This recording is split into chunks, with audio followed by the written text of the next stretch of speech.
Hey guys, and welcome to a new video.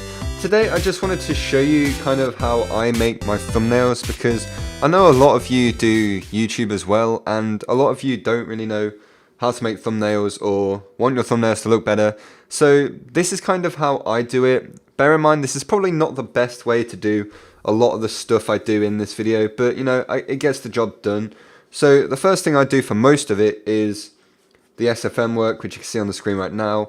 Normally I just choose like a random pose for him to be in, and then position it with the camera and stuff like that, and then put loads of lights on it so it looks quite cool and stuff like that. I don't really mess too much with the settings in this. Sometimes I play around with it to try and make it look good, but that's pretty much all I do in SFM.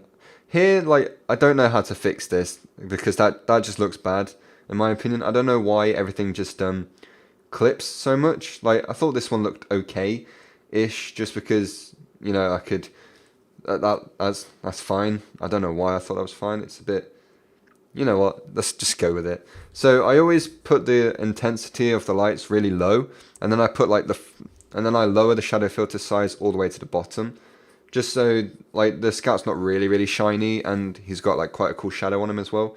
So I made that one a bit yellow. I don't know why I did that. Maybe to go with the background. And then I set it, or I turn off motion blur and set whatever the hell that top setting was to 1024, just for my just for the posters that I make. If I did that with animations, it would take far too long, which is why it took so long to make loads of my other top 10 videos. So, and this is just me messing around with it, because I didn't know what these all did. So I just thought, you know what, I'm going to play with these, see what happens. Then I try messing with the camera a bit more, and yeah, I've changed a bunch of settings on this, like the focal distance, just so I know which bit's going to be in focus if I turn the aperture up, so it's not blurry. Now, I was going to do this video with just sped up with music and stuff, and then I thought that's a little bit lazy, so I kind of want to talk about what it is that I'm doing. So I've been trying to custom pose the faces and stuff like that, but I'm not too great at that. I don't really get it. So I kind of started with one emotion, and then I just changed some of the things on it. So, you know, and then I started rendering it. That bit went black for some reason. I don't know why. And now let's get into the Photoshop stuff. Yeah, I'm not very good at Photoshop. I've only started using it recently, so please don't judge my skills too hard, because I'm not that good. So first thing I do is put another layer on it that's all white, and then put a vignette on it, I think. Then press multiply, so it looks quite cool there. You'll see kind of the changes this makes in a minute. And what I do is I cut out the scout, or the class in there, and then put it onto a layer above everything else.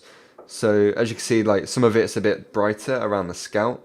That's because that's the layer without the vignette on top of it, so it's still bright. And then I get rid of the background. This bit takes a long time sometimes if it's like quite a complicated image, because you have to keep messing with the tolerance of the magic wand tool thing and stuff like that, so you're not taking out parts of the scout. As you can see here, I had to mess around with it a lot to manage to cut out the sleeve, or to make it not cut out the sleeve. And then I managed to somehow mess it up. I don't really know. And then, because there's loads of bits I can't be bothered to click on, I just go and rub them all out. There's like really weird glitches with Photoshop. They're not really glitches, it's just me not being able to use it. But if you've got like a little square selected, you're only allowed to draw or edit that square, which is fine, but for some reason it just keeps doing that for me randomly. I put a starburst effect behind my class, and then resize it so it takes up the whole screen. I messed with these a bit. I don't really know what I was doing. I don't know what I'm doing here though. Like, I just wanted to mess around with it and make it look good, to kind of show you guys what you could do. I think that looks quite cool, so I'm just going to go with that. If I remember to, I add a drop shadow to these, and sometimes a stroke, but as you can see there, when I put the stroke on, it just added all of those random dots and stuff like that for the bits I didn't cut out, and I didn't want that, so I missed that out. And here's all the stuff I do to my text. Normally I have like quite a big drop shadow on it, and then a bit of an inside glow and stuff. And then I duplicate the layer, move it up a bit so it looks a little bit 3D, and we're done. I probably should have left that recording going a bit longer, but yeah, anyway, I hope you enjoyed this video. Sorry if it's not like a massive or a great video, I just wanted to show you guys what I actually did or what I do every time I go and make a thumbnail. So yeah, I hope you found this interesting, and I'll see you all in the next one. Goodbye.